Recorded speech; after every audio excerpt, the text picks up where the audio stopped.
everybody to Horrible Horror, the podcast where we watch the worst of the worst in horror movies. Movies so bad they're scary. I'm your host, Marshall Hampton. With me to my left here is my co-host, Mr. Aaron Southworth. And joining us today on a very special interview segment here is the bearded wonder himself, the man, the myth, the writer, the director, the producer, and actor of Party Massacre, Mr. Drew Marvick. Drew, how are you doing this fine day? Hello, I'm doing awesome. How are you guys? We're great. Now that we had our little audio technical problems out of the way, I probably should have said that. Yeah, no one else knew that except Nobody knew that, but well. I'm honest. What are you talking about? Yeah, forget I said anything. So yes, you again. First off, thank you for taking the time out of your schedule to join us. Especially since you live in Vegas, the entertainment capital, you could be doing anything right now except sitting here with us two schmucks. So, I mean, thank you. Normally we would talk about Party Massacre first, but we're going to mix things up today. Today we're going to lead up to Party Massacre. So we kind of want to start with just get to know you as a filmmaker, as a person. Starting off, what's your first memory of horror movies? What was the first horror movie you remember seeing that really kind of made an impact or implanted on your brain? Well, my mom is a horror fan, or especially was, not so much anymore. But so I felt like there were always horror movies being played in our house, not necessarily for me as a child to be watching, but probably my most vivid memory, or the one that stands out as being what helped shape me as a horror fan, was watching Texas Chainsaw Massacre 2. Oh, 2? That's my favorite. Yes, which is still one of my favorite movies ever made. But when it was a new release, I was visiting family in Ohio, in Cleveland, and we were staying with my mom's aunt, and her next door neighbor happened to have kids, and my mom's the type of mom that was like, look, there's a child that's a similar age as you need to be friends with them.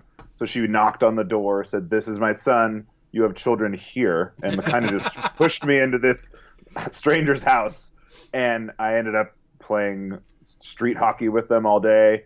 And then they invited me for a sleepover, which would never happen now. But my mom said, sure, strangers, my son can stay at your house. So we piled in their station wagon, went to the local video store, and each kid, they had 4 kids, got to pick out a video. And the oldest brother picked Texas Chainsaw Massacre 2. And we all lay on the floor in their living room watching movies. And the last movie was Texas Chainsaw Massacre 2. And right after they put it in and hit play, and it was getting through the trailers, I looked around and everyone else was asleep. Except me. So I was alone in a house I'd never been in before that day, with people I'd never seen before that day. And then the intro to part 2 comes on that bridge, and it scarred me for life. Yeah, that's a pretty intense situation there. You're with a whole bunch of strangers. Everyone's asleep, and you're watching that. It's one of my favorites too. But that opening scene, he's got the dead body kind of bouncing back and forth, and dancing with it. I mean, it's pretty intense. I can imagine. How old were you when this happened? I was probably 9. Oh God! Yeah. I remember seeing Friday the 13th movies about 8, 9, or something like that. But bits and pieces. I remember my first memory was, I think, Friday the 13th. 3. It was kind of near the end because I had a babysitter over, and I was watching over her shoulder, and I remember it was the scene with Jason coming out of the barn, and then it was the end of the movie, and then get the whole van thing. It was the end, but that's one of my first memories. Yeah, mine actually I think was Friday 13th Part 6. I think when the part that really stuck out of my mind were the people banging in the RV. I'm more of a pervert than I guess a horror fan. But yeah, that'd be mine. Was that 6, or are we talking 5 here? We're talking about the demon, the black couple in the van. It wasn't demon. It wasn't those enchiladas. It wasn't demon. Okay. All right. All right. Anyway, so you said your mom watched horror movies though? Yes, that's interesting. She did. I mean, she has all these stories of seeing Hitchcock movies in the theater and going to see horror movies in the 50s and 60s, and then even as I got a little older than 9 and 10. And we would watch movies a lot together. She would introduce me to movies. She's a big fan of movies, but I think she also just likes having them. So we had a double VCR setup, and so she would rent movies and dub them. Yes. And so we had a gigantic wall unit full of VHS tapes with 3 or 4 movies on each tape. So she would go to the video store every Tuesday and rent 5 movies and then spend the week recording them, and then we could watch them whenever we wanted. My family, and so, yeah, we did the same thing. Yeah, I miss those days, man. There was some nice, like some nostalgic, I guess, about just having that wall of VHS with like multiple. And he had like what, slow play, super long play, and like Right. Yeah. I remember all those. So are you just saying you were visiting family? And like, are you from the Midwest originally and then moved out to Vegas for, I guess, to pursue this, or were you just how'd you? No, my mom's from Ohio. She was from the Midwest. So, but I was born and raised in Southern California. Okay. And then moved out to Vegas to go to college, and then here I am. Man, again, I can't imagine going to college in Vegas. There's so many distractions, so many party opportunities there. How'd you make it through that? It's funny. There's plenty. I mean, obviously, everyone knows about Vegas and Sin City, and there's a lot to do. But when you're 18 or 19, there isn't that much to do. It's actually kind of a void because you're not old enough to be in the casinos. You're not old enough to gamble or drink, and it's kind of a commuter school. There isn't really like a campus life because a lot of the students work on the Strip. A lot of them are 21 and they have jobs, and so it was a weird time. It's the only school I went to, so it's the only thing I know. My basis of comparison is visiting friends at like much cooler schools around the world. But I mean, I just spent a lot of time watching movies and drinking beer, drinking like Pete's Wicked Ale in my apartment by myself and watching horror movies. So I think that's what's not that bad. I can be honest. Yeah, I mean, I would love to do that now. Yeah. Speaking of, I'm sorry, I'm stumbling here. Was the Texas Chainsaw Massacre 2 was the first one that you said you remember seeing that really implanted you? But what movie was it, if it wasn't that one, that made you decide, hey, this is something I want to pursue. I want to make my own movies. What kind of, I'm going for it. Opened the door for indie filmmaking? Was it just the college, or when you went to school, were you like, I want to do this, or what kind of sparked it? I wish, so many other filmmakers have these really fun stories of like a trip to the theater that inspired them in this one particular movie, and then they can, that was the catalyst. I don't really have that. I always was fascinated by movies. I wanted to make movies. We had a giant camcorder that I would like make home movies on with my action figures, and I would recruit the neighbors' kids and make just ridiculous short films. Yeah. I kind of did that. Sounds familiar. Yeah. I'm sure most of us that are cinephiles now did that. So I did all those things, and even in high school, I went to night school to learn how to edit. I went to video, television production classes, but I still didn't think it was a career. It was comical now because I was an hour away from LA in Orange County, California, but I felt like I was too far away from Hollywood to ever actually work in Hollywood, which is what people on the East Coast and Midwest say they feel. But even me, I felt the same way. So I didn't think it was a career. So I just did it for fun, and I wanted to make things with my friends, and then I wanted to make skate videos in high school, so that's why I was taking the classes. But it didn't become a reality until much later. After college, I was managing nightclubs on the Strip and just really wanted to get back into it, and that's when I did. I mean, it's been 15 years now, I think. Wow, good run. Yeah, pretty good run. Yeah, it was supposed to be. I mean, my wife still jokes with me that when I left my job, we both were in the nightclub business, and we decided to get real jobs. Like, let's get real jobs and start a family. This crazy hours is the unpredictability of this business, So she has an accounting degree. She got a really good job as an accountant, and then I said, "Well, I'm just going to work in film for like a summer, and then I'll get a real job." And that was 15 years ago, and I still haven't gotten a real job. And so every now and then she says, "So are you going to get that? When's that real job going to happen?" Is she still an accountant? She's still an accountant. Yes, okay. She has been like growing her career and doing really well, and I'm still, like occasionally selling my toys on eBay to pay for a short film. Well, that actually kind of leads to my next question, because I kind of want, as I'm fascinated by the indie scene, because it's so. I mean, it's so much do-it-yourself. There's so much more fun, I think. Such a do-it-yourself labor of love, if you will. So, tell us about the indie filmmaking process. Like, you're talking about raising money. Like, how do you go about raising the money, getting the equipment, finding your crew and the cast, that? What does it all entail to make a movie like Party Massacre or something else you've done? Yeah, because I mean, you had some pseudo names. You had Alexis Davis, which I had to do a lot of research on. Enjoyed that. And also Leanna Vamp, who, they're kind of... I have questions about them later. Smaller, they actually have names, so it's Yeah. really interesting to get them, because most of the time you see the indie films, and it's either friends or people who are just looking for work, Of course, and that's kind of how, other projects I've done do fall more into that category. And I think as far as prep goes, it depends on the project. I'm fortunate enough that, like I said, I've worked in this business for 15 years now. I work as a commercial producer, so that's what I actually pay the bills with. Making indie horror movies doesn't pay any bills at all. So having done it for so long, I already know all these people. These are people that I hire and work with on a regular basis. So when it comes time to make something for me that I want to do that's fun, I can reach out to extremely talented people that I call my friends and bring them in. And, in a way, I also, I give them work on a somewhat regular basis too. So they're probably, more likely to help me out than one of their other friends that doesn't. So because there's a pretty good chance I'm going to call them in a couple weeks and with a paying gig too. So for me, it was a different situation as far as getting the crew. That was the easy part. Talent, on the other hand, I just had to, still use the resources that I had, but use my friends. And I was lucky enough that Leanna Vamp is a friend of mine. I had cast her in a project a couple years ago, and we've been friends. So that was the same as if I had asked any of my friends. I called her and said, "Hey, can I kill you and your husband? Can I kill you and Cameron in my movie, please? I'll pay for your." They were married. Yes, they are. Yes, you guys were right. They are definitely married. Lucky bastard. And so, well, hey, I'm married too, so.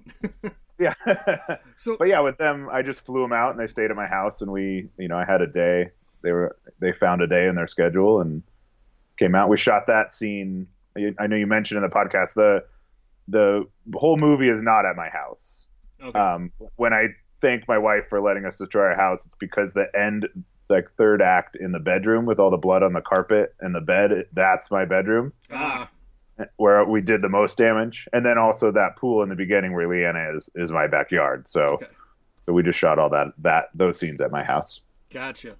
But yeah, explain then more about like you said, now you've been doing it for 15 years, you kind of have the process down. But when you made your first movie, I'm going to make my first movie, my first film, how did you go about getting the money and the equipment, and how do you pursue all that? Tell me more about how to make an indie movie from the very beginning. I still actually haven't gone through the process of trying to find money. Like my first short film, I want to say we clocked in at about $73 total spent. And it's gone up a little bit from there, but even Pool Party Massacre, I decided not to raise money. I just to use what I had, which is why the budget was only $6,000, because that's all I could manage to scrape up between my savings and my children's piggy banks, and my partner Brian, who shot and edited the movie with me, he contributed as well. So between the two of us, just pulling from what we had.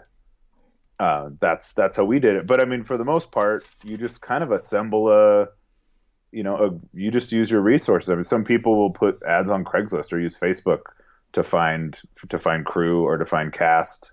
And then Lord only knows there's a, bunch of crowdfunding options to raise money. I just didn't want to do that for a couple reasons.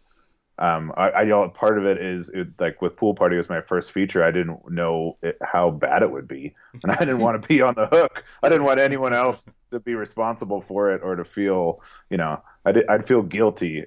I probably still feel guilty even now. So I just thought it'd be better to make it. And actually, honestly, the original plan for the movie, I wanted to make it for $11. Like that was the plan. I don't know. It's like an arbitrary number. I don't even know where it came from on the day that I declared it. But I declared to Brian that I asked him if he would shoot it, and then I said I'm going to make it for $11. And I explained to him how I could do that by calling in favors and casting only friends.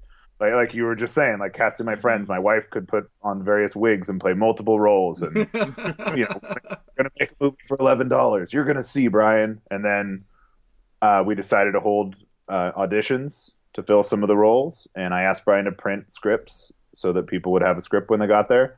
And he walked into the studio. We did auditions. He set down the FedEx Kinko's bag and handed me the receipt for $73 for all the printing. And I went, oh, crap. Way over our $11 budget.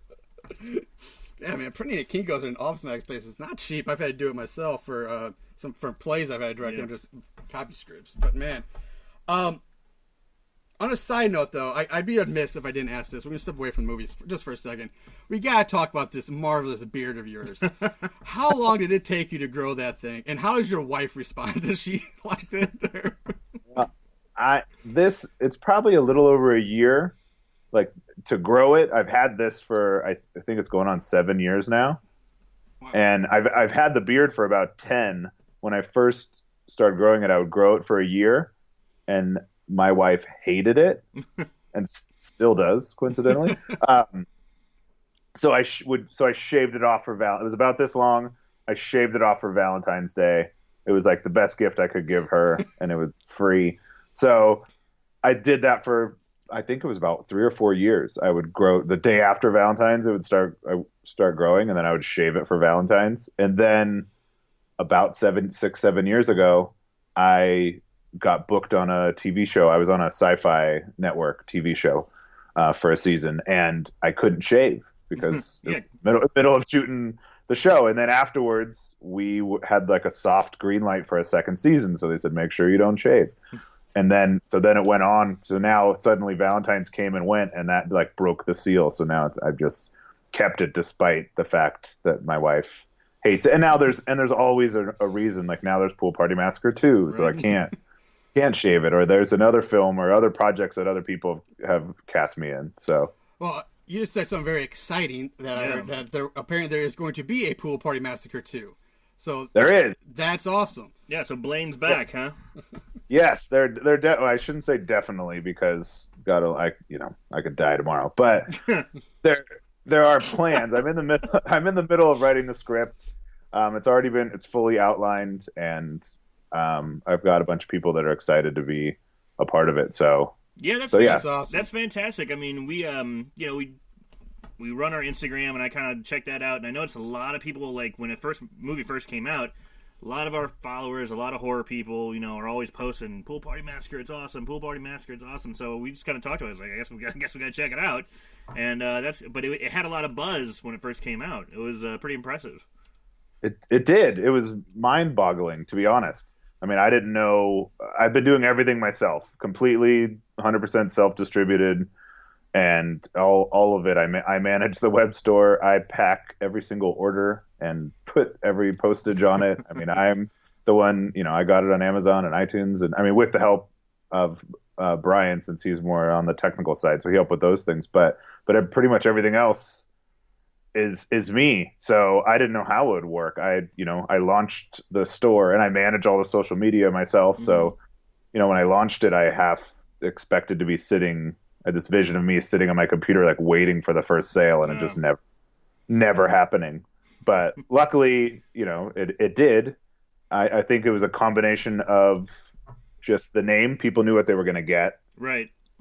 Which is one of the reasons why I kept the title that. And then also the amazing, like, key art from Mark Schoenbach is really what did that. It's great. The poster is great. Yeah, it's really good. I love the eyeballs and the Mai Tai glass or whatever. Yeah, that tropical drink. It's fantastic. It's really good. So you say you kept the title. Was there at one point a different title you were thinking about for the movie?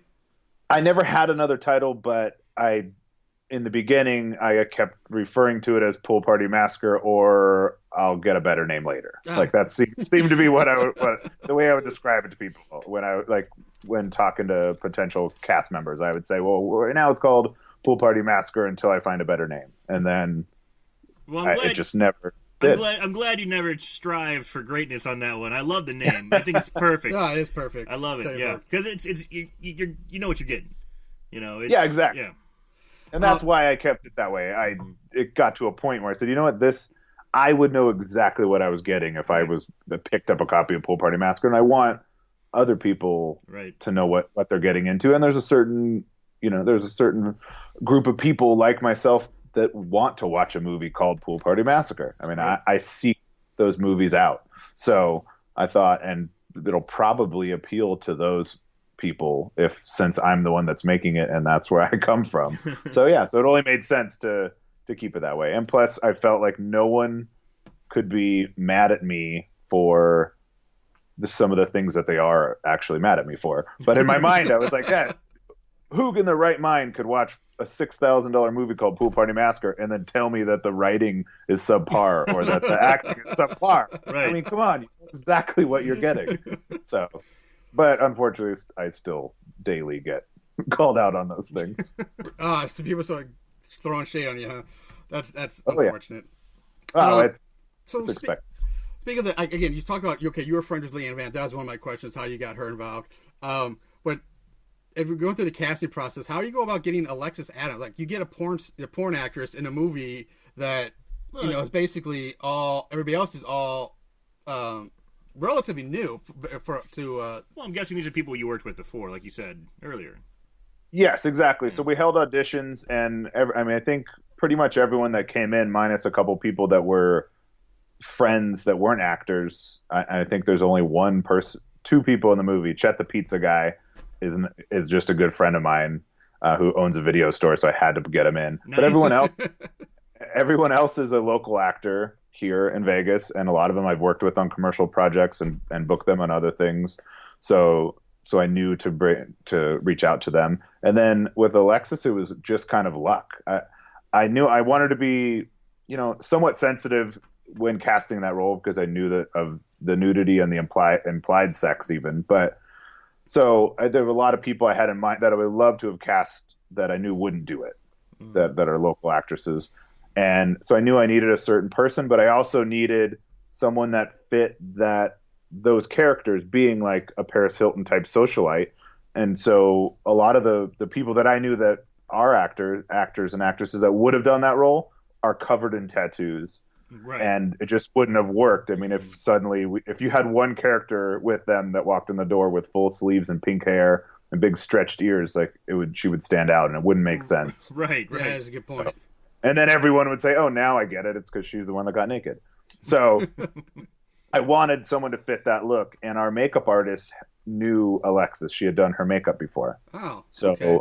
Luckily, our makeup artist, Katie Jacobs, said, you know what? There is a girl that I know that I can reach out to for you. You might have heard of her. And I hadn't heard of her, but I quickly Googled her and I got to know her really well instantly. And she was great. I mean, her look, she's beautiful, but she looks like a girl next door kind of. Yeah. She's really sweet and innocent looking, but can play bitchy too. She did that really well. And she's not covered in tattoos. And according to the internet, she has an amazing rack. which is a good thing too. So that really was just through a friend of a friend. Our makeup artist called her that, sent her a text. Sent her a text that day, and she was excited to do a straight acting role too. It was funny because I was nervous when she came in for her audition. I was kind of nervous because she does have a big fan base and has done a lot of work. And so I'm like, oh, I really hope at that point I decided it had to be her, but I didn't lead on to that. And then she came in and was nervous because she'd never done an audition like this before or been in a real movie. Right. So it worked out well. We were both happy that the other was a part of it. So that's great. With that, I think Aaron, do you have more for? Well, I gotta say, she did she did a good job being bitchy. I think they all did. Well, honestly. I meant more about Pool Party Massacre. Well, that's what Alexis Adams. No, but I'm just kind of segueing into Pool Party Massacre. I mean, when the girls were horrible. You wanted to see them all die. Oh, they were. They're awful people. Of course, Nancy, she was the sweetheart. She's the one that But man, you knocked it out of the park with those gals because I hated them all. Yeah, and that's good to hear because that was the plan. I mean, some people probably think that wasn't, but it was from the beginning. Like I wanted them to be unlikable. I wanted you to not care about them for a couple reasons. One, I wanted people to wish them dead. Like I wanted people to be excited about their death, which I think that part.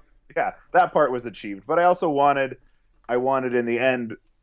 I knew where the movie was going, and so I wanted in the end for the killer to become the most liked character. In my, that was my plan. I don't know if it works for everyone, but my goal in setting all that up was to hopefully you would end up liking the killer. For us, again, it totally worked because we loved, like I said, we raved about the ending on the show, and I loved, I mean, the last 20 Blaine, minutes or so. I always want to say Blair because Blair and Blaine, but yeah, Blaine was awesome. Love to see more of him, and the interaction with him and Blair at the end was just absolutely wonderful bit of writing. And because it was a lot of fun because watching the movie, it's like, okay, here's the kill, and there's stuff that's working, there's stuff that's kind of okay. I'm on board, but I'm like, okay, what's going to happen? And then when you had the reveal, when she's just like, what the hell, Blaine? And, the body falls off the door onto her, and they start having this bicker back and forth between, like, from a brother and sister standpoint. And that was probably some of the best acting at that time. Your guys' chemistry was really good. It seemed like you were a brother and sister, like, you're just waiting to give her an Indian burn or something, You guys just seemed to be picking on each other. And that's when the movie, like, really took off, and I was like, yes, it was a good, like, reveal or swerve. I really enjoyed that. I didn't see it coming. I didn't see that twist coming. So it was great. So yeah, you nailed it there with making Blaine the most likable character, at least in our opinion. Yeah, because I like a guy who has a wife and kid, but all of a sudden he takes a passion in murder.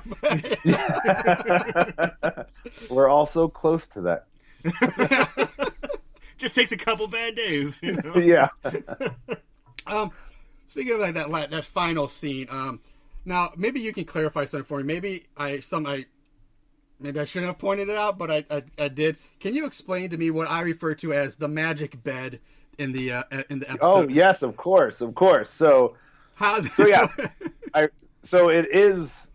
it's not intended to be the same bed or the same room. So there's the room that's upstairs where they were killed in, and where Troy and Tiffany were killed. Yes. And then Blaine brought the bodies downstairs into the master bedroom, put her headless torso in the bed, and set her head on the bed as well. So when Nancy later runs in and opens the door, their bodies aren't in there. It's a quick flash, but it's just blood all over the bed, and the bed's messed up. So because I knew that you had said, I think maybe the bodies were actually still in there, which would have been extremely confusing if they were. But no, and I think part of that might be the sheets are, the whole bedroom set is like a leopard print, and everything is skin toned. And so it was a big lump of sheets and blankets. But now that I think about it in hindsight, they're kind of a leopard print skin, flesh colored bedding set covered in blood. So that's funny. That could actually look like. All right. Well, then thank you for explaining for that, because I also thought that she was still handcuffed to the bed. Like they just magically moved the whole bed down there.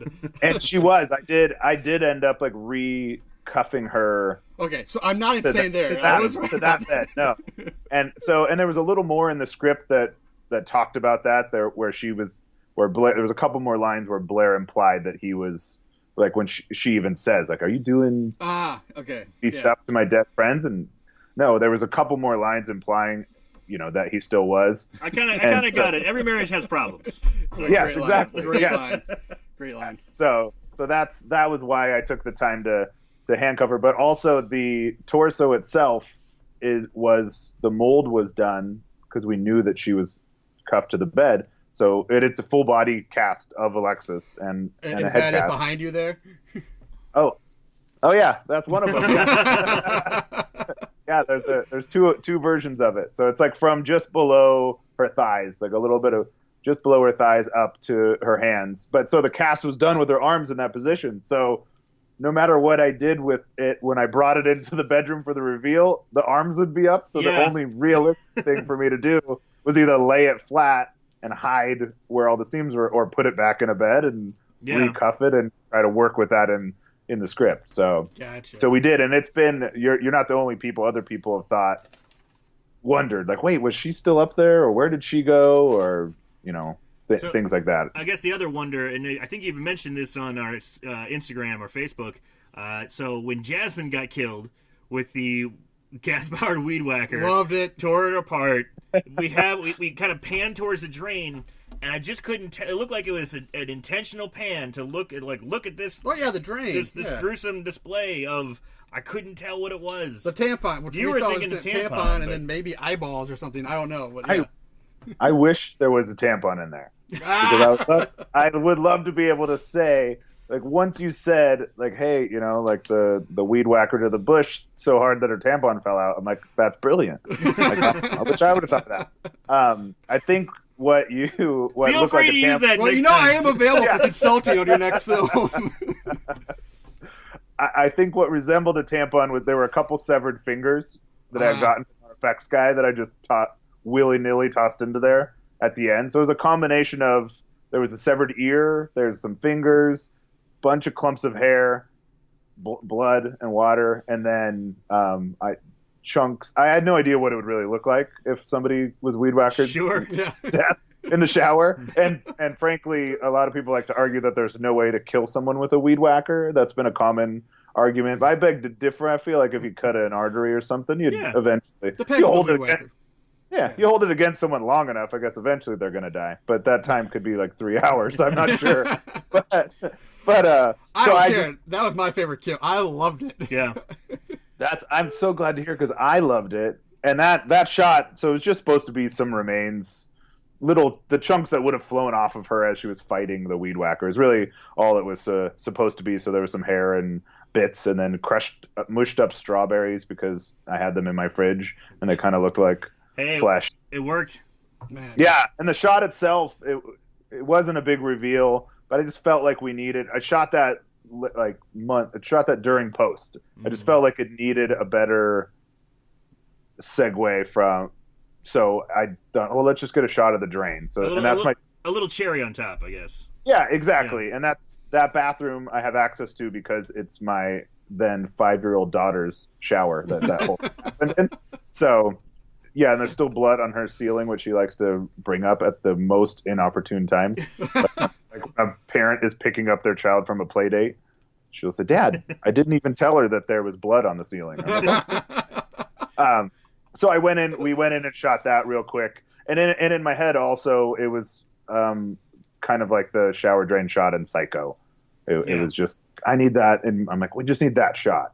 But I can't do that shot because that would just be blatant rip-off. So I'm like, I'll do that shot, but I'll shove a bunch of crap in the drain and fill it with blood and make it gross because this movie is gross. Perfect. Yeah, I liked it. So another thing I had a question about, the lady next door, what language is she speaking? So, I mean, there's a whole story with that too, but she is, well, geez, now I'm second guessing what actual language it is, but she's from Belgium. Okay. But I believe there was even discussion on set of how there are different dialects in Belgium that are spoken. But that character, she was not in the original script, Dora, the crazy neighbor. We were finished shooting. We had like 1 or 2 days left of shooting, pickup shots left. So the whole movie was pretty much shot. And I was a producer for a Belgian TV show that was in Las Vegas filming. They were here for like 3 weeks. I was their local producer. And while they're prepping, the show is called 50 Ways to Kill Your Mom is the name of the show. Okay. And I believe it was a very successful show in the UK. And sounds pretty awesome. This is like and basically it's a celebrity. It's a great title. I know. I'm sorry. I'm so sorry, but that really struck me for some reason. Yeah. I'm gonna look this up. That's so crazy. You definitely should. But it's a show where like the original one in the UK was a celebrity there, and he took his mom and made her do these crazy things. It was a reality show. And so this is some kind of a licensed Belgian version of that. So they have a Belgian celebrity and his like 72-year-old mom who's never left the country, and he takes her around the world and makes her jump out of airplanes and makes her do all these crazy things. So the show hasn't even aired yet. I don't even know if I'm supposed to talk about it, but nobody's told me that I can't. So, but I'm not in Belgium. So there you go. All right, Belgium viewers, you heard it here first. Keep it quiet. Yes. But basically, I was helping them put together all of the locations and all the scenarios and find everything they needed to shoot a Vegas episode. And somehow, when we were doing that, they must have been on my Facebook or something. I don't even know how, but they said, "Hey, we just saw. Are you making a horror movie?" And I said, "Yeah, I'm directing a horror movie. We're done shooting. It won't conflict with our schedule." They're like, "No. We actually want to know if you could kill his mom in your movie. And we'll film it, an episode of the reality show. She gets to be in a real American horror movie, but also we get a amazing like money shot of her actually getting killed. That's great. Which is so meta and cool. So I had to quickly. Synergy. Yes, it was. I mean, it was a crazy opportunity. So I had to, a couple days to make up a scene where I can add an old lady that didn't speak English into the movie and kill her and put it all together. And it had to be on, like, hey, it's on Thursday from 2 p.m. to 6 p.m. Like, because they already had a shooting schedule, so it had to fit into that block.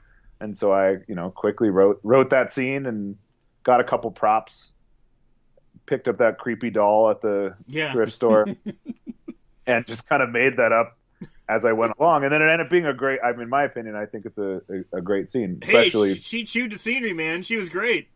Yeah, you could see her frustration. I mean, I couldn't understand a word she was saying, but she looked pissed. Yeah, and she might have been. I wouldn't know. I don't know. Right. And I'm still dying to see supposedly the TV show's going to air in April in Belgium. I just spoke with them recently. They needed some more footage. They actually ended up putting some scenes from the movie in now that it got delayed. So because it's supposed to air 2 years ago, before we even released the movie. But so I'm dying to see because they did a whole thing where they surprised her and. She walked into that house and then suddenly there was cameras everywhere and a severed head on the table and she was going to be in a movie and we were putting taping tubes to her head and she had no idea what was going on. So yeah, that's the story of Dora. Awesome. I did like that.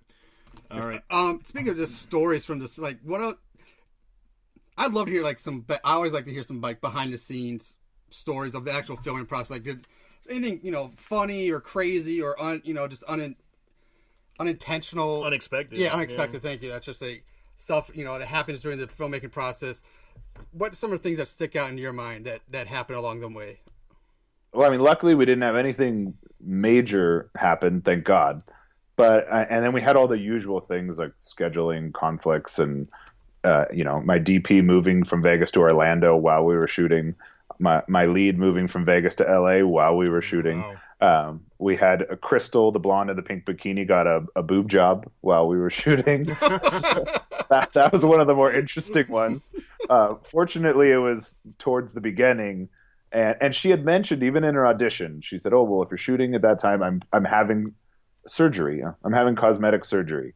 And I thought, "Oh okay," but she probably has like a deviated septum or something. I don't know. She looks great to me. I don't know maybe a mole removed. And so I didn't think anything of it until the day we were on set shooting them. I believe it was coming into the house. She said, "Hey, just so you know, tomorrow is the day I get my boob job." And I said, "What? Where? What? Huh?" And so I think I've never even been able to really find it. I don't know if when finally through the edit that we were able to hide it. But there has to be at least one shot in there before the boob job of Crystal somewhere, and I've been waiting for somebody to point it out. Well, hey, I'm looking. Yeah, we'll go stare at some boobs and try to look at that. Yeah, look that up for you. We didn't find it. Yeah, there's some compliments on her new boobs, so she'll be extremely happy to hear those too. I know I complimented on them at one point during the show. Yeah, the doctor did a great job. Yeah, that was probably probably one of the most dramatic, or at least comical. I mean, we were supposed to shoot the movie in the summer, which would make sense. It's called Party Massacre. Sure. But unfortunately, once the budget jumped from $11 to what it ended up being, I started taking things a little more seriously. I started getting props, rewriting the script a little bit, and put more effort into casting instead of having my wife wear wigs and play every role. We actually started doing the casting, so it got delayed enough that we didn't start shooting till Black Friday. We started shooting the day after Thanksgiving in 2015, which is cold. I mean, we're now in that time. We're in winter here in Vegas now, and it was 30 degrees this morning when I walked out to my car. So there were plenty of those scenes that you're seeing in the backyard where they're sitting on that sofa not getting in the water, it's because it was 33 degrees and the water was about 38 degrees, 40 degrees. Wow. So there was no way. So Clay was jumping in there in freezing water. Yeah. So that like awkward flip that he does was into like 39-degree water. And you can almost hear like the air get sucked out of him when he comes up the first time because it was so cold. But he was willing to do it. He's a good friend of mine, and he said, I'll do it. I'll do anything. He's the kind of person to do anything for a laugh. So he was down, but no one else could. And then we luckily, shooting ran longer than we thought. So we started in November. We actually finished principal photography in June, which we didn't expect to go that long. So it gave us the opportunity to shoot him swimming up. So when he jumps in the water, it's 38 degrees, but then when he swims up and twirls his bottoms, it's like 100 degrees outside in the pool, nice and warm, and they were 6 months apart. Oh wow! But yeah, that's right, because Nancy eventually gets into the pool too at the end. She got in. And that was in June. Like it was one of the last shooting days. Finally, I was like, all right, is it finally warm enough for you to go in the water? Please say yes. Now this might seem like a silly thing, but if it's that cold and they're sitting out, did you have any issues with, or have to like, I guess, Photoshop out like the breath, like cold breath of people exhaling in that cold of weather? We never really did, and maybe that's something to do with the dry climate here or something, but that was never an issue. Okay. And usually we had to wait for the sun to get high enough anyway, so at least it would warm up. I mean, some of those mornings it was probably 30 degrees. There was a day it was supposed to snow. It's on the blue, in the like making of, there's a line where I'm just filming myself because it's raining. And I'm like, well, I guess we have to stop shooting. It's raining and it's supposed to snow any minute. And it was genuinely, the forecast was like, Vegas is going to get the first snow of the year today. I'm like, cool, we're supposed to be shooting a pool party. So I mean, that caused, a lot of, it was made it a comedy of errors as people would arrive and would check the thermometer. And we had a giant heater, like patio heaters all over out of frame. Piles of blankets and Snuggies. The second I would yell cut, it was like Snuggies on everyone. Turn the heater back on. Let's repo the camera, and then all right, heater off, Snuggies out. Like, think warm thoughts. We're going again. So, talking about like the budget stuff, I'm assuming since you didn't film most of that house turned out not to be yours. So, do you go through is there like an agency you find to rent these places out for filming, or how do you go about finding that location? Yeah, great house. The house is amazing. It's normally you would I use the Nevada Film Office. They have a great location directory, and they're a tremendous amount of help. So they have great resources, tons of houses in Vegas for filming. That particular house was super easy for me to find because it's my parents' house. Oh. So, yes. So I just called them and said, hey, I'm going to make a movie. Can I please shoot it here? And they said, I think so. And I said, okay, good, because Brian will be here in 15 minutes for a location. And I've shot in their house so many times for commercials and short films and 48-hour film festival. And they have a great house. And it's way better than my house. So I've used it a lot. So, and I actually wrote the script with that in mind, knowing I had $11 at the time. And so I wrote the entire thing with that house in mind. So, I knew the shots. I knew this. So, did you have a backup plan though? If they would have said no. No, then I would have shot it every time they went out of town. I would have just done that. She's getting groceries, guys. Let's go. Let's go. We got 10 minutes. She'll be back. Oh, that's great. So, it's a family affair, really. Your wife's in it, too. You get to kill your wife, which is pretty funny. I do like it's a little tongue-in-cheek saying, oh, Drew, he's always collecting toys, and I see this great collection you have behind you. So, does she not like the toy collection?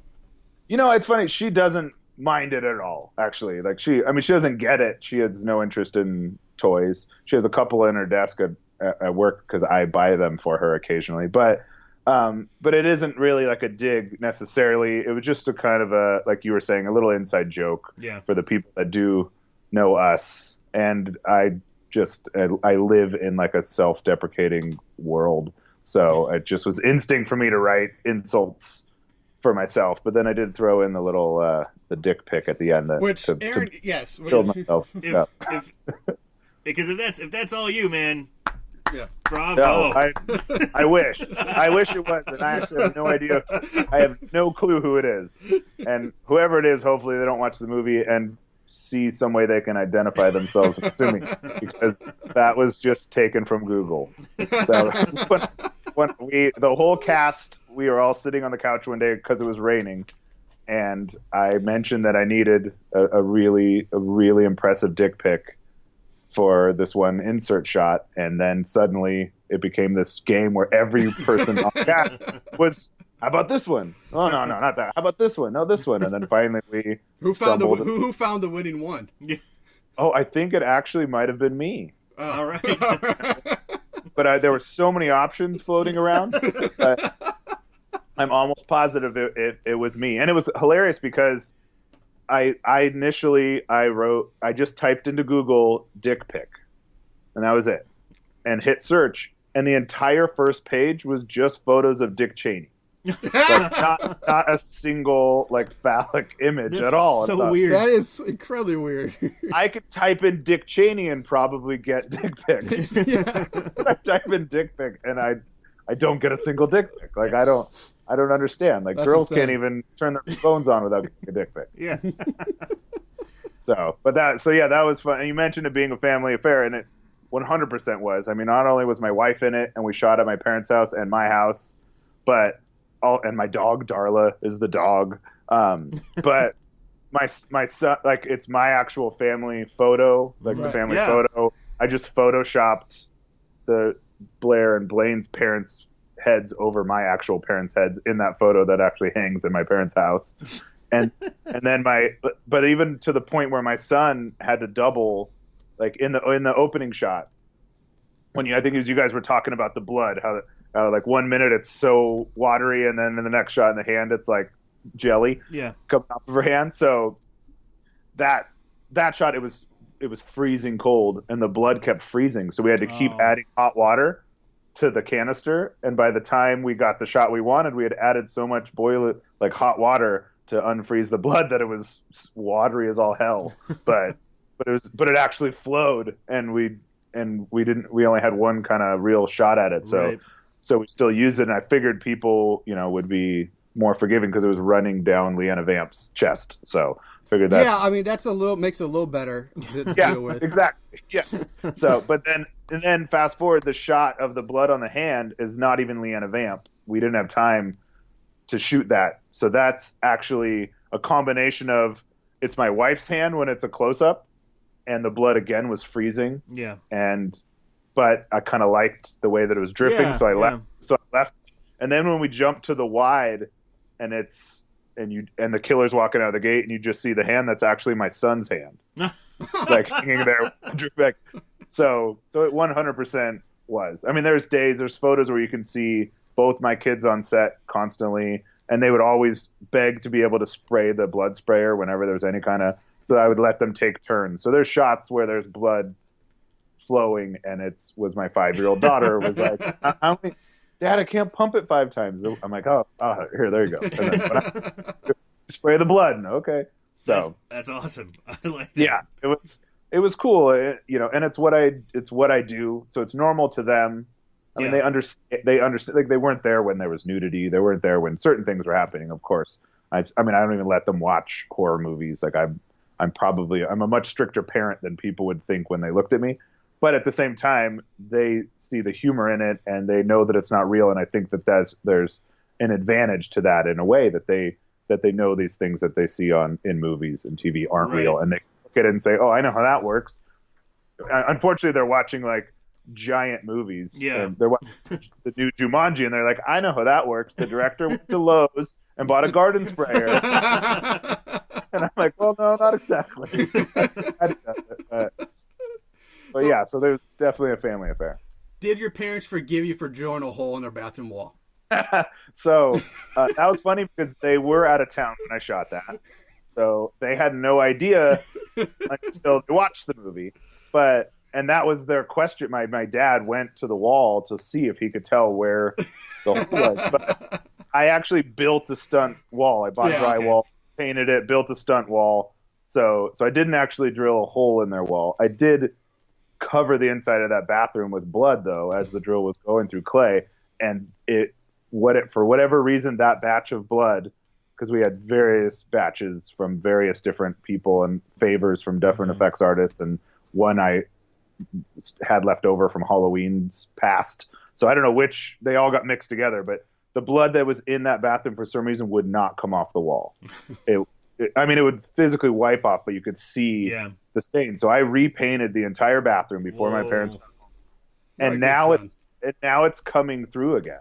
Oh, I was just at their house a week ago. This, almost 2 years later, and it's somehow seeping through the paint. You can see. It's become like a real haunted house. The walls bleed. the walls are bleeding. So and they're very forgiving of all those things, though. I don't know, I'm their only son, so maybe that helps. But yeah, they're really forgiving, and they were happy to help. There were things that upset them, and we took over the house for 6 months. Yeah, and they still find little things, like also in the bedroom when Alexis' character gets the axe. There is one big splash of blood that hits the nightstand where her bikini is. We didn't have much time to do that. It was a quick, let's grab this at the end of the day. So I didn't put plastic underneath it, and I didn't realize how much went behind it. And a year later, my dad pulled the nightstand out to move to find something, and it was just a solid dry blood all down the wall and pooled on the molding on the baseboard. So I did get a phone call, but he was okay. I came over, I cleaned as much as I could, and put I said, Dad, no one's ever going to move the nightstand. You're fine. Come on, Dad, it's no big deal. Yeah. Jeez. Just a personal question for me. Do you still have the severed head of Alexis? Oh yes. So there were two versions of the heads, and they're actually my wife's head, because when we did the full body cast of Alexis, we started to do the head, and she is claustrophobic and had a full blown panic attack before it could even come close to setting. So we had to rip it all off. She was in tears and hysterical for about 30 minutes. And then she calmed down enough that she wanted to try again. And I said, no, there's no way. I'm start shooting the movie. I'm not going to piss you off. But one of them I think is right there. Yeah, there it is. Oh, there it is. I didn't see it. Awesome. It's got the ball gag and everything. Yeah. Here. I see it still has the ball gag. Yeah. There it is. So there were two, because the way that we were shooting the movie, I needed one for a couple of the shots, and then I was able to get another one for close-ups done later. So the hair is totally different in both of them too. This was the impromptu wig that does not match her hair at all. Yeah. Not even close. But I needed it for the swinging of the headshot. Right. Yeah, is that the one that Nancy actually swings? Yeah, so this is the actual one. There's a hole drilled in the bottom. I don't know if you guys could see it, but yeah, we see it. And there was a piece of rope that ran through so that the wig wouldn't come off, and it had actually hit someone in the head. So yeah, this is the actual one that she swings, and I bring this with me to festivals and conventions and stuff. Awesome. And another thing I loved in the movie is the head. Yeah, that was a fun scene. Yeah, you don't really see people getting hit in the head with a severed head very often. You don't. I did love that too, and I love that battle cry she let out. Yeah, and that was all her. I mean, I just kind of instructed her to give me a battle cry, and that's what came out. But that scene, that was one of the first scenes that I wrote that I was really happy with the swinging of the head. I knew I had to have in the script. That's a much longer scene. It's not just a swing of an axe and a hit. It was actually originally written as almost a comedically ridiculously long fight scene. Okay. Where broke everything in my bedroom. I was willing. I was gonna break my 54-inch TV. I'm like, it's for the movie. Someone's the severed head has to go through that TV, and we have to get a shot of it in the TV, and all this stuff. And then, fortunately for me or for my wife, we didn't have time to do any of that. So the only thing that got trashed was the floor, And our bed, there is the shot where Blair swings the axe and it sticks in the bed. Yeah. So that whole, in the schedule, I scheduled the most amount of time for everything in that bedroom, because it was going to be the fight scene, and I had a fight choreographer that was going to help come over and choreograph that.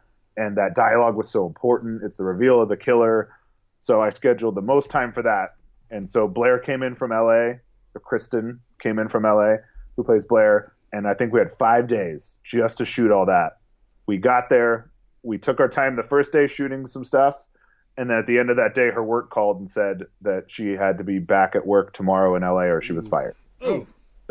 So she had to leave. So we lost the whole next day. And then we were able to convince her boss to let her have one more day off. So instead of 5 days, I had one. She flew in, arrived in Vegas at 10 a.m. and had to be back on a plane at like 8 p.m. or whatever that night. Wow. And so we shot all 5 days worth in that tiny window. And which is funny to me, like, because it seems to be unanimously people's favorite part of the movie. And it really works really well. We suffered because we had to cut some things out, but it still fortunately just worked. I mean, luckily it's a lot of my dialogue, and I kind of had the script I memorized to a point, but I also just improv'd because I knew what the character was, what he was going for, and it worked. But it's funny to think that was all a day. So I quickly, as we were running through shots, I forgot I was going to have a whole rig and how that fake axe would be cut around the footboard of my bed, because I had a bunch of prop axes. Well, I didn't have time to rig any of that because it was supposed to be 4 days later. So I just took like Sawzall and cut a notch into my bed. And as I was cutting the notch into my bed, someone behind me on the crew was like, "Hey, my wife's name's Jen." She's like, "Is Jen going to be okay with this?" No, of course not. This bed was expensive. But luckily for me, she doesn't get home for like 3 more hours, so she'll never know. And it was like a total scene from a movie, because then it was an uncomfortable silence, and I stopped. And I'm like, "She's standing behind me, isn't she?" And she was standing right behind me the whole time. Hey, honey, you decided to come home for lunch. That's so great. I'll fix this. That's perfect. So, that is awesome. There. I love it. I've not fixed it. There's still a knot that perfectly fits our axe but I did finally replace the carpet. Okay. A month ago now, I think it's been. Like, literally, my wife lived with that carpet that was completely cut. It was white carpet, completely covered in. Fake. I'll send you a photo when we finish this, just so I'd love you to can see it. Yeah, that'd be awesome.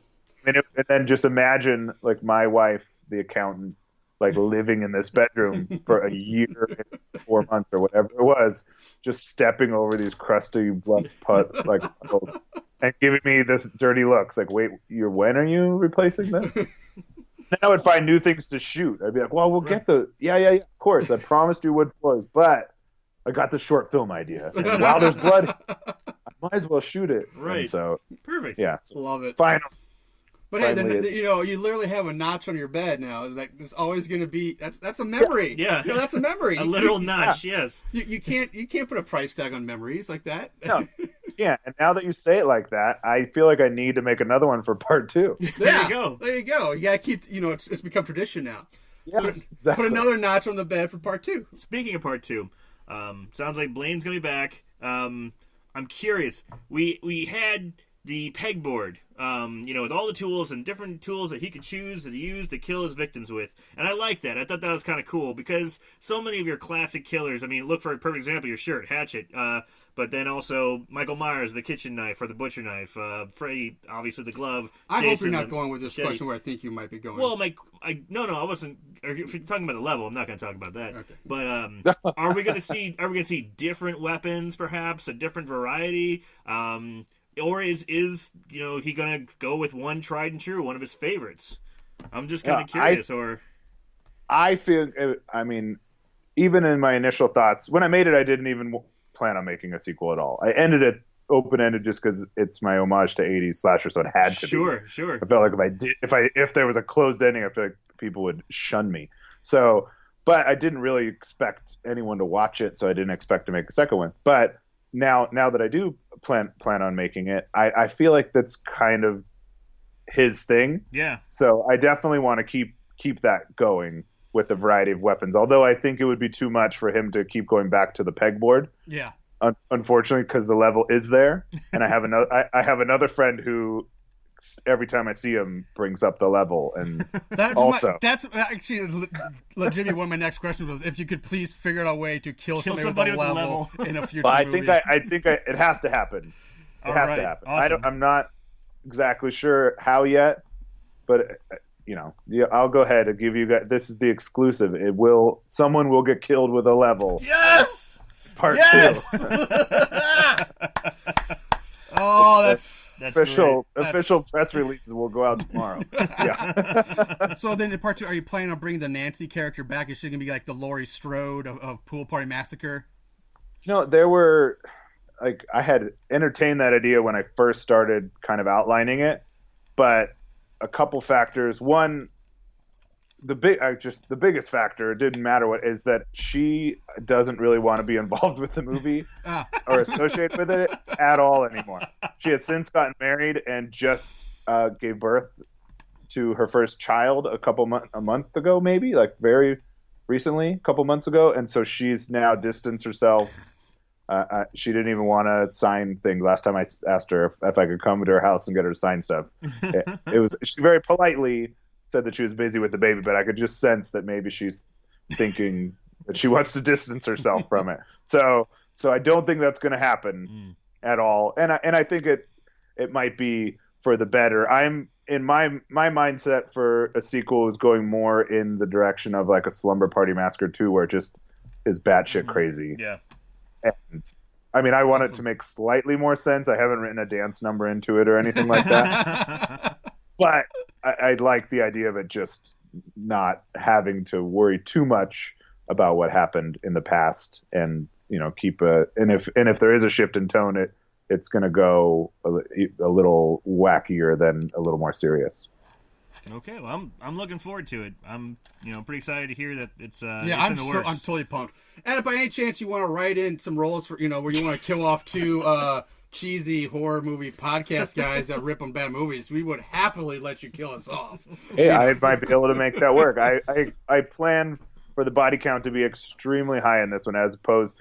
I mean, I guess it was still. I think now I forgot. It's been so long since I've had to speak after the movie, but it was like 11 deaths or something like that. So, but which is I guess is a fair amount. It's a good body count, yeah. I want it to be like 3 times that amount in the sequel. So yeah. We'll have to. I'll definitely.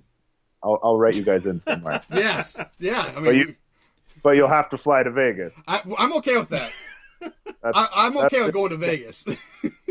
I'm not sure that the budget will be any higher for the sequel for the first one. So I don't think there is a line item for flights. And so that's okay. I'm still okay with flying to Vegas. Yeah, at least I'm in Vegas. I mean, it's not too hard to get people to come to Vegas for a weekend, and they can even bring like their significant others and be like, "Hey, I planned a trip to Vegas," and then when you land, be like, "Oh, and by the way, tomorrow I'll be busy for the day. Have fun at the pool." Yeah, exactly. So let's see what I was saying. Before I move into some of my final questions here, the traditional ones that we kind of always ask our guests before we wrap up, do you have any tips or advice for other people who are looking to get into the independent, who want to make their own movies? Like, what have you learned, or what's the one piece of advice you would give somebody looking to make their first film?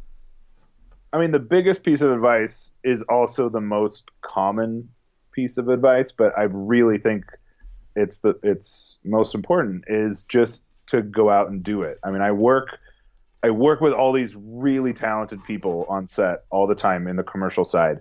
And these, like I said, these are genuinely really, really talented people. They all got into the film industry because they went to film school because they wanted to make movies, not because they wanted to light corporate events and pharmaceutical commercials. Like, they got into the business because they wanted to make movies, but now they're stuck in a rut, and most of them are afraid to do it because if they do it, they want it to be good. They're so worried about it being good and getting into festivals and winning awards and being in their calling card that they've just never done it.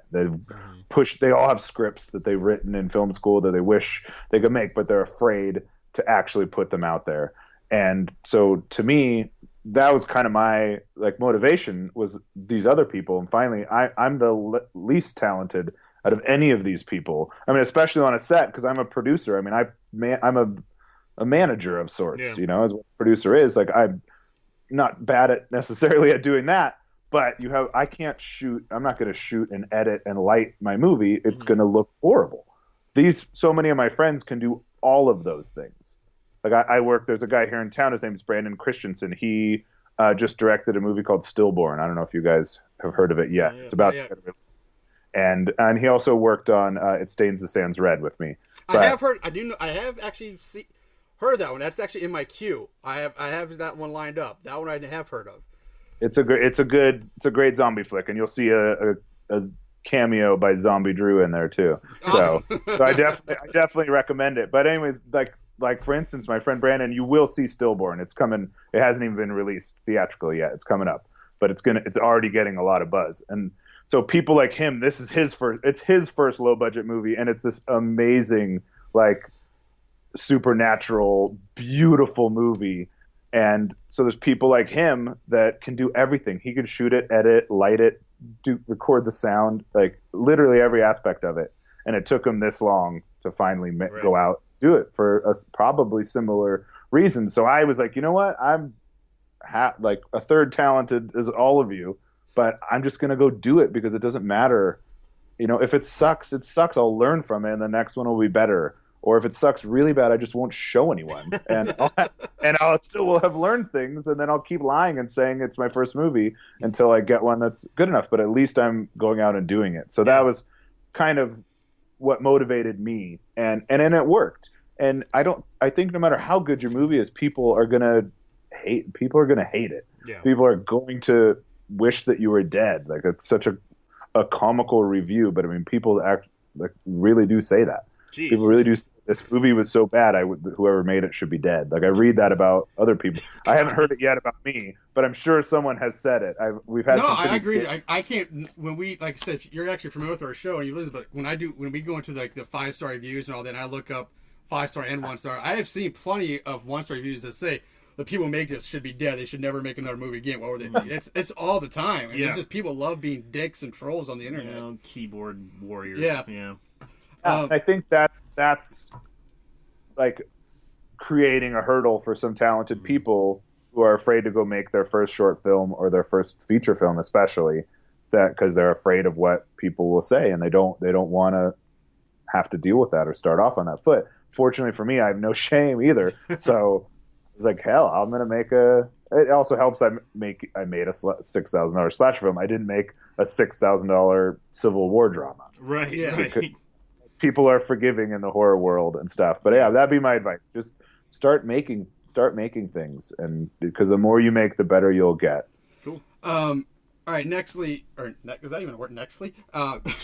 What are some? You mentioned at the very top of this interview, Texas Chainsaw Massacre 2 was one of the first. But what are some of your other favorite good horror movies? The ones that your go-tos, that you personally love. Well, good. That's fun. I don't know if any of them are good. Well, it depends on whose standards they are.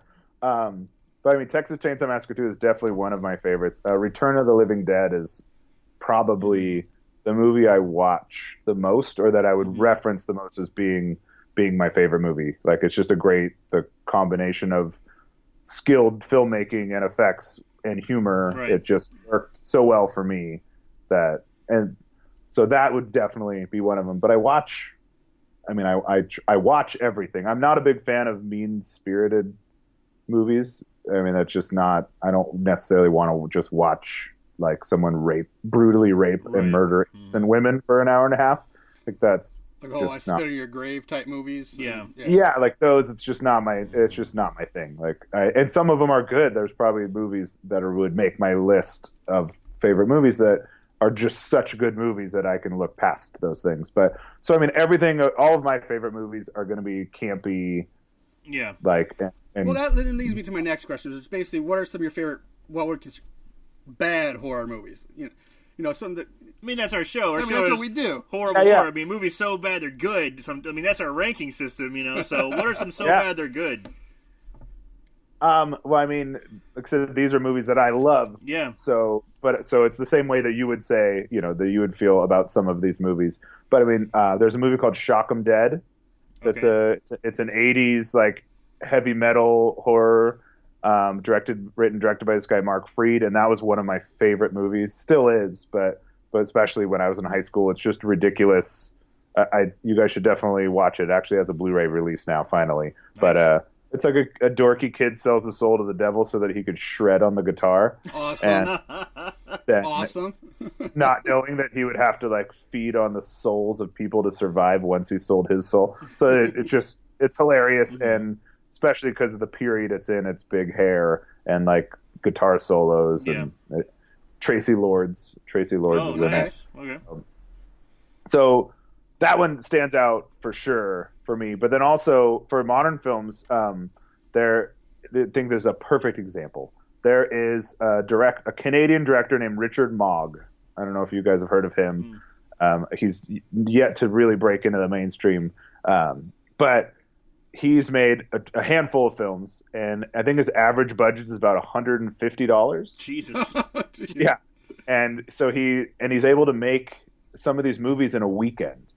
Like genuinely, he made a movie called Massage Parlor of Death, and it was all just shot in his apartment over with a couple, maybe $150. And same with another movie called Teenage Slumber Party Nightmare, and that was like literally they started Friday and I think they wrapped Sunday, like shot the whole feature. And so those movies, as you can imagine, no matter who you are, if you have $150 and 48 hours to shoot a feature, it's never gonna meet the standards of the mainstream audience ever. But he is he is really talented. Like he is a film school grad. He's knows what he's doing, but also sees the joy and the humor in this. And he's a big fan of like shot on video films from the late 80s and 90s. So he keeps it in that vein, and he makes these movies that, some people would watch 5 minutes of and just turn off and dismiss it as a joke or a mistake. And I am just fascinated by them. Like I made everyone on Pool Party, the entire cast. I have photos of the whole cast sitting at my parents' house.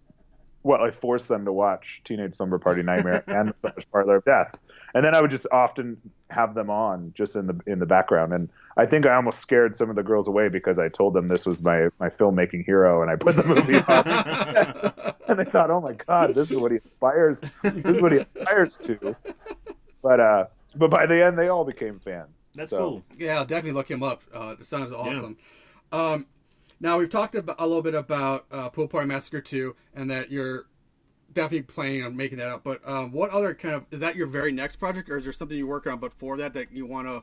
Anything you want to plug away, or I don't have anything to plug that someone could necessarily go see right now, but that people could anticipate that other than Pool Party Massacre 2, I do have an anthology that I'm putting together with a bunch of local Vegas filmmakers.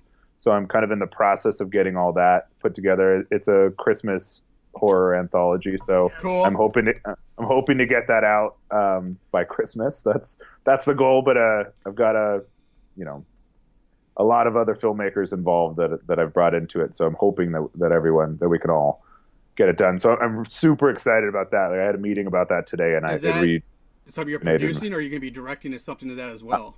I'm kind of producing the whole thing. It was my concept, and I'm kind of bringing everyone in. But as far as individual segments, I'm letting everyone they're all local horror filmmakers, so I trust them and let them do whatever they want. I love when an anthology is a little bit can be across the board, when it can be. This is the kind where it doesn't have a through line. It can be more like an ABCs of Death in that sense, but all Christmas. And my intention was to write and direct one of the segments myself, but then my wife asked me last night while we were sitting on the couch if she could write and direct one. Oh, cool. Wow. And which she's never expressed any interest in doing anything of the sort before. And I am fascinated with the idea, and I also just love my wife tremendously, and I've put her through so much, so that my immediate answer was, "Fuck yeah, of course you can." Awesome. So, but if she you does, get her a Christmas present now too. I say that's your Christmas present. Yeah. yeah. Or it'll be like the first like item cited in our divorce. Who knows? But yeah, so if she's really genuinely wants to, then she'll get my spot, because I already have all the other filmmakers in mind, so I don't want to take someone else away so that the both of us can have one. So we'll have to see, or maybe she'll let me collaborate with her. I don't know.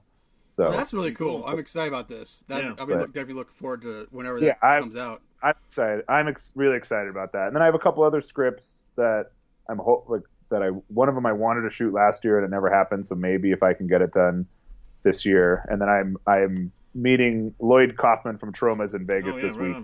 And so I'm hosting the premiere of Nukem High Volume 2, the Vegas premiere, Friday night, and moderating the Q&A with Lloyd. So I keep using these times when I hang out with Lloyd to badger him and remind him that one of my bucket list goals is to make a Troma movie.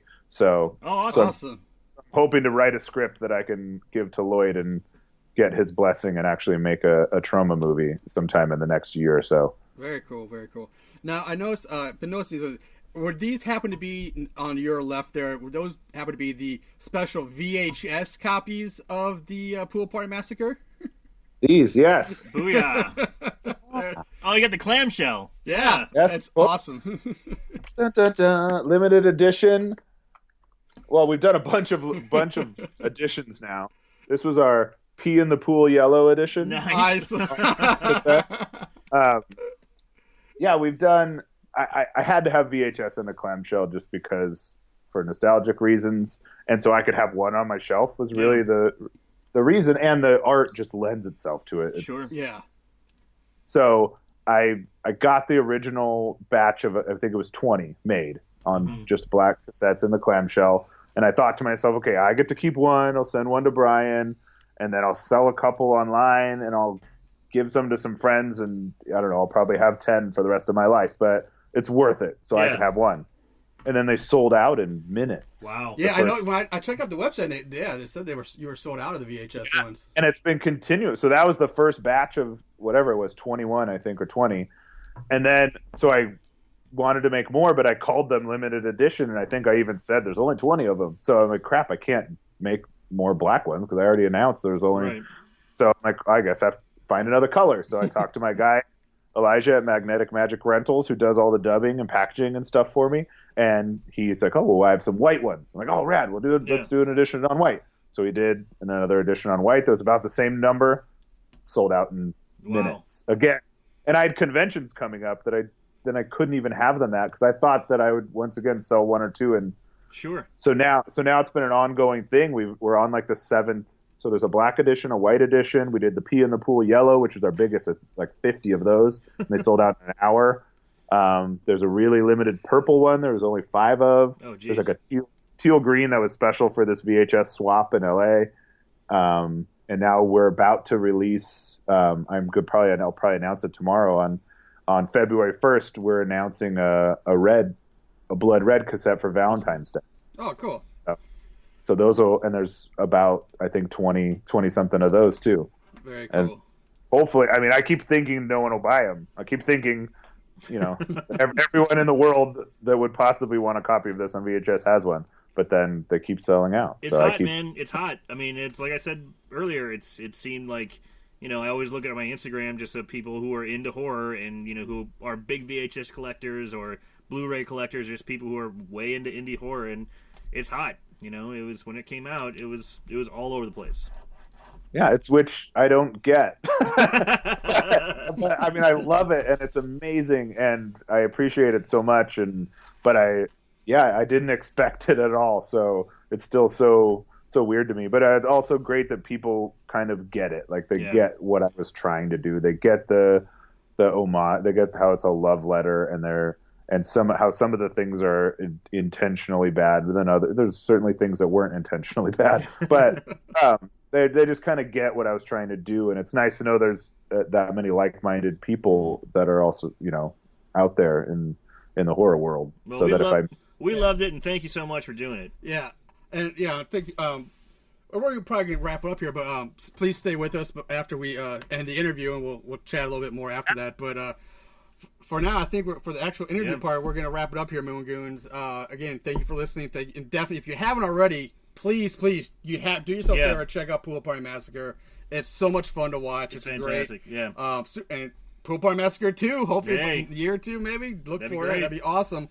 Again, Drew, officially, thank you again very much for taking the time to talk with us, and it was a lot of fun. This was a great pleasure for us to do that.